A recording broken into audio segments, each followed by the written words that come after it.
Hello and welcome to Politics Europe, your regular guide to the top stories in Brussels and Strasbourg. On today's programme, MEPs vote for increases in the EU budget all the way up to 2020. David Cameron says he'll veto anything more than a real terms freeze. So stand by for fireworks. Should the European Parliament stop its monthly trek from Brussels to Strasbourg?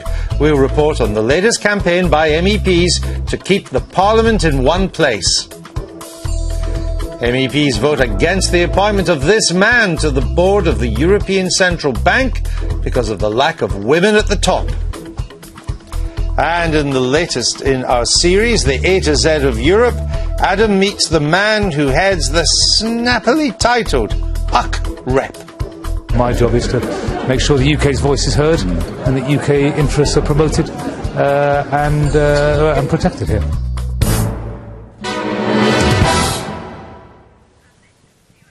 So all that to come and more in the next half hour. First, though, this week members of the European Parliament have been meeting in Strasbourg for their regular plenary session. So what have they been getting up to? Here's our guide to the latest from Europe in just 60 seconds.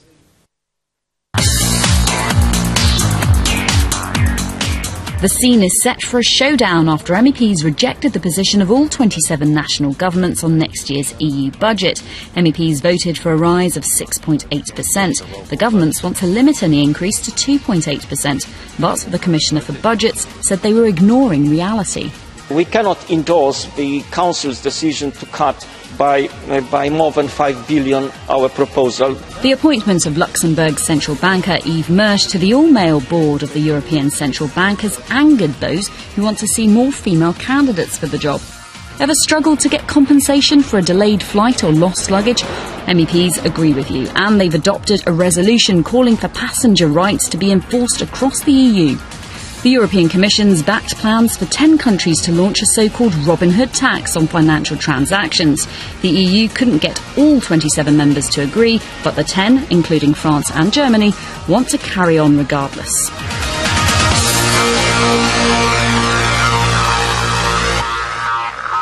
That was 60 seconds. With us for the next 30 minutes, I'm joined by Fiona Hall, MEP. She's the Lib Dem leader in the European Parliament. And Paul Nuttall, MEP. He's the deputy leader of UKIP. Now, let's just take a look at one of those stories in more detail. The European Parliament vote against the appointment of a man to the ECB Executive Board. This is a complaint, which I know Europe's been talking a lot about, that there are just so few women on top boards. Where do you stand on this issue? I think we did the right thing on the vote on the ECB because it has been established that actually companies are much better, that they perform much better if they don't just have men on the board. Do they? That's interesting. Where's the evidence for that? There was a survey done just recently. But of course in the UK, over the last year we've had voluntary measures on getting women onto board since the Davis report, and there's been spectacular progress. And the complaint was that the ECB is overwhelmingly male, as I understand, because it's largely made up of the existing central bankers, and they're I think probably all male. Is there a female central banker in the Eurozone? Originally, there was a woman on the ECB, and she left, yes. So it's all men? Germany is on record as saying that it was always understood that there should be one. But our objection in the Parliament was not that the new appointee was a man, but simply that there wasn't even a woman on the shortlist. And we thought that that was really taking it too far. Paul, where are you on this?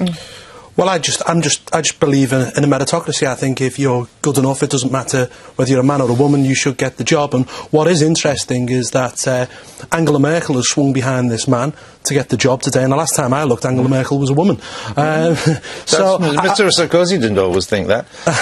But if you're saying it's a meritocracy, then it follows, therefore, given that the boards and the ECB are dominated by men, it follows from your argument, logically, in a meritocracy, that it's all men because the women are too thick. And I don't think many people would accept that. Well, you just got to look. Is that right? Well, you've got to look at across the world. There are women in leading positions. You know, the head of the IMF is a woman. You know, the Chancellor of Germany is a woman. We've got Hillary Clinton. We have Margaret Thatcher. So why no women on the ECB? Well, obviously, because the women who put their names forward weren't as qualified as the men. So I just believe it shouldn't matter what sex you are. It shouldn't matter what sex you are. Frankly, the best person should always get the job. Well, it clearly doesn't matter, because they're all men. What do you say to that? I mean, half the population is women. There are more women graduates than there are men. And clearly there is something that's being a barrier at the moment. And the ECB takes decisions that have effect on household income and living standards, which often women bear the brunt of. I mean, that's the case for having women on the board, Exactly. isn't it? And if you have a small clique of people, you're going to get a very narrow view of the world. And that's why companies that take women on the board find that they actually prosper more, their share price goes up, they perform better. And that's really what it's about. But surely it's demeaning to women, isn't it? I mean, quite frankly, you wouldn't want to be the token woman on the board with other people looking at you thinking that you're only there because you're a replacement. UKIP is the party that believes women should be cleaning behind the fridge, so I don't think that's true. I do remember that story. They may have moved on, we'll find out.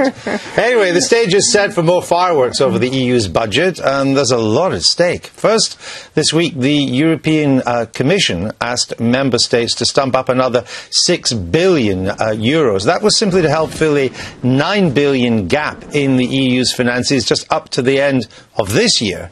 Then the European Parliament voted for a 6.8% increase for the budget for next year, 2013, rejecting a lower budget increase put forward by the member states. Now, MEPs and the Council of Ministers now have 3 weeks to try to reach a compromise. And finally, the much bigger picture, there's the argument over the total budget going forward for the next 6-7 years, from 2014 to 2020. They give it a posh name that nobody understands, the multi-annual framework. It's how much they're going to spend between now and 2020. MEPs in the European Commission are gunning for a big budget increase to this MFF, which would mean total spending up to 2020 would be, well, it would add up to more than €1,000 billion. That's a trillion in my language, whatever that means. But member states have a veto over this. David Cameron has said he'll use his to block any real-term rise in the overall budget. European leaders are due to meet in late November to agree a plan, but the German Chancellor, Angela Merkel, has said that the summit should be scrapped if Mr. Cameron doesn't withdraw his threat.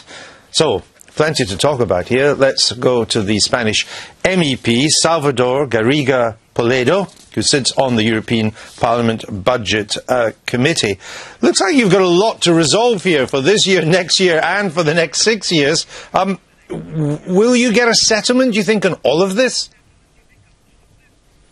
It's going to be difficult because we start today with 2012 remaining budget, and we got 2 weeks to come to an agreement on 2013. And at the same time, we are still waiting developments for the oncoming negotiation, 2014-2020. It's going to be a very busy 3 months ahead. I see. I think a lot of people watching will wonder why the European Union should be getting any increase at all when the governments they live under are having to slash their spending like mad. It's happening here in Britain. It's happened in France, even with Mr. Hollande, who's introduced the most austere budget. He described it for 30 years. You will know better than I. It's happening in your own country. National governments are having to cut. So why should the European government, if I can call it that, get an increase?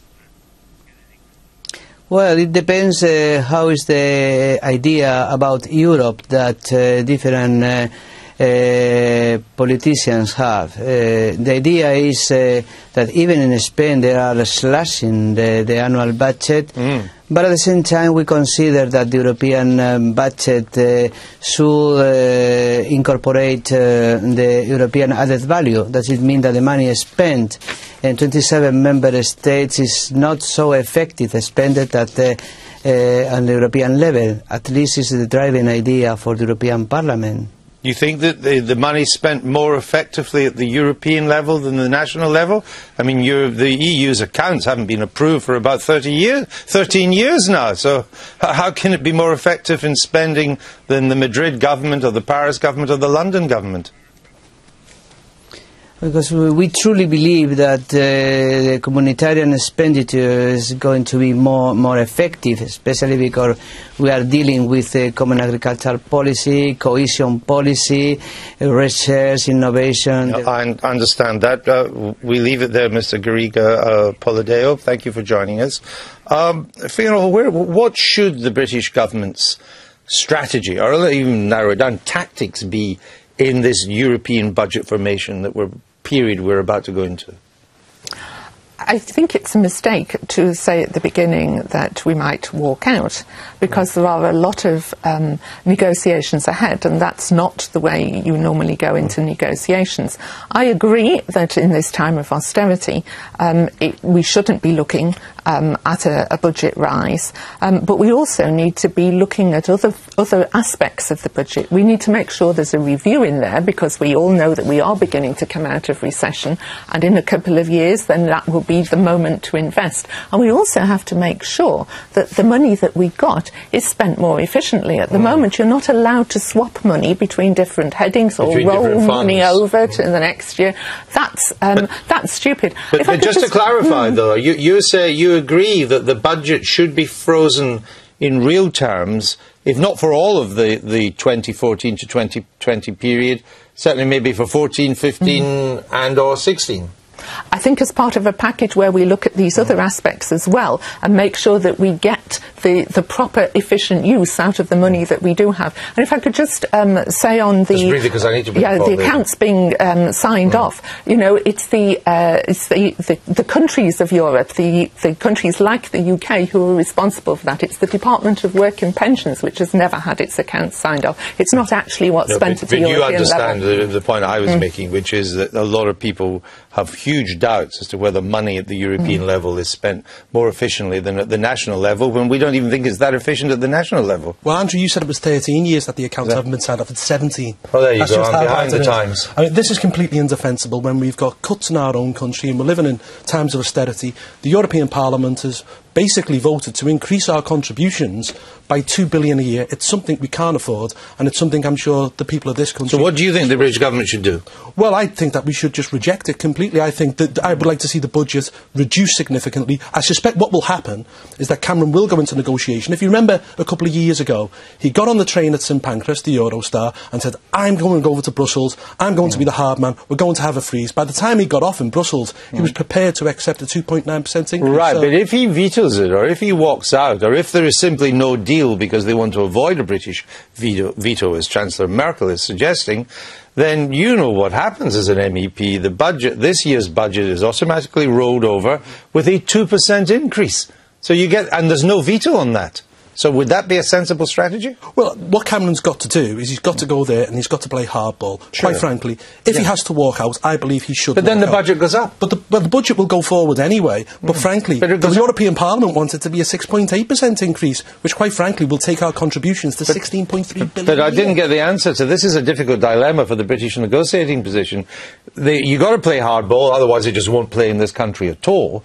But if you play too hardball, you get some of the rise you didn't want in the first place. And we need to remember that we are hugely benefiting from this, particularly when you look at research programmes. Newcastle University has got 116 research programmes at the moment. If we don't, if we have a stop to that, if we weren't making a contribution, I mean, we are net contributors. No, we're not on research, because we. No, but overall we're net contributors. If we didn't, I mean, I understand the point. The European does give money to that research, but I don't quite understand the point of the argument, because if we didn't make any contribution at all, if we decided as a nation, as a democracy, we could give that money to Newcastle University anyway, couldn't we? But we wouldn't be in the single market if we didn't do that. I mean, the recent answer to a parliamentary question is that the average taxpayer pays 8 pence a day. The Norwegian taxpayer, and Norway is not, of course, in the EU, pays almost as much for the privilege of being in the single market. They've got the oil they can afford. But I mean, in the end, although it sounds big sums, when you drill it down per capita, the sums are peanuts. Well, actually, the contributions are quite significant. But beyond that, what you've got to look at is the money which it takes to comply with EU regulations and directives. Now, quickly just to say this, we will give 16.3 billion a year to the European Union, we'll get just under half of that back, and then they will tell us how we can spend our own money. That is unacceptable, and it's wrong. All right, well, I'm sure we'll get that. We're going to have to move on. We've got plenty of time, though, between now and Christmas, I think, as this comes back to discuss, because it's like endless summits coming up now. Mr. Cameron's air miles will be quite amazing if he carries on like this. How many homes do you think the European Parliament has? I'm sure you know. Some of you may be surprised to find out that it has two. One in Brussels, another in Strasbourg. Now, the moving between the two has been dubbed the travelling circus. And in those austere times, many are questioning if it's sensible or even affordable. Joko packed her bag and she set off to investigate. Brussels may be more famous for its moules frites, chocolate and beer, but it's also home to the European Parliament. Well, most of the time anyway. Once a month, 754 MEPs and 3,000 staff up sticks and trek 220 miles to their other home in the French city of Strasbourg, the official seat of the European Parliament. This tale of two cities and what's commonly, and some would argue rather negatively, referred to as the gravy train, could be about to hit the buffers. At a time of economic crisis, the campaign for a single seat for the European Parliament has been gathering speed. Its supporters claim that the monthly Strasbourg shuttle costs up to €180 million a year. The round trip, either by car or train, can take up to 8 hours and produces 19,000 tonnes of carbon dioxide emissions each year. The public see this travelling circus as an example of EU waste and incompetence. And so the point I would like to make is that the members themselves want change. We recognise what the public feel, and we're responding to that by saying, OK, come on, governments, stop enforcing us to meet here in Strasbourg. British MEP Edward Macmillan-Scott is one of those leading the fight for a single seat based in Brussels, and support is growing. In a vote this week, 74% of MEPs backed the call for change. But the decision to base the European Parliament in Strasbourg has huge historical significance. The city is on the border with Germany, and for many it represents the close links between the two countries after 2 world wars. For us, Strasbourg is a symbol of the peace and reconciliation with Germany and France. So it's very strong for us and for Germany also to have the seat of the European Parliament here in Strasbourg. The view of the French is backed up by European law, which states that the Parliament meets in Strasbourg 12 times a year. Changing where European institutions are based requires treaty change agreed by all 27 member states. History has proved how difficult that can be to achieve. So then the question is, how do you deal with, as it were, buying off the French? You have to give them something to compensate, and you have to work out ways of using the historic value of Strasbourg in different ways. Making Brussels the only destination for Europe's MPs could be many years away. For now, I'd better just book my ticket to come back to Strasbourg next month. Joko there, she actually got the train to the south of France. Can I take it you're both against the two-parliament situation? Indeed. It's crazy. It's the thing that I think most people regard as the example of what's not efficient. We need to change it. It doesn't make sense from a money point of view, from the environmental point of view, or for anything. Yeah, your carbon footprint is enormous, exactly, going back terrible. and forth. And it made sense originally after the Second World War, but it's part of us saying this is the 21st century and we've got to make the EU work for the 21st century. But I put it to you that even if the whole of the Parliament was united 100%, putting aside the Strasbourg MEP, who probably wouldn't be, it won't happen. No, it won't happen, quite simply because I think it just shows you how powerless MEPs are on this issue, because we will just basically be told that it can't happen because it's written into the treaties. The interesting thing is, you say there's two parliaments. Actually, there's three. There's one which is mothballed in Luxembourg, which has 2 debating chambers, which have never been used. And actually, the offices were done up 2 years ago at a cost of £800 million, and there's 3,000 staff there. Well, maybe we could use that for one of our shows. I mean, I was interested to learn, though, that the French don't have another major... You think of the French being at the heart of Europe, but they actually on French soil don't have another major European or EU institution. So if it was to stay in Brussels, wouldn't Brussels have to send something big down to Strasbourg to fill the gap? There have been many good ideas about what use could be put to that building, for instance, a technology institute. Disco, but nightclub.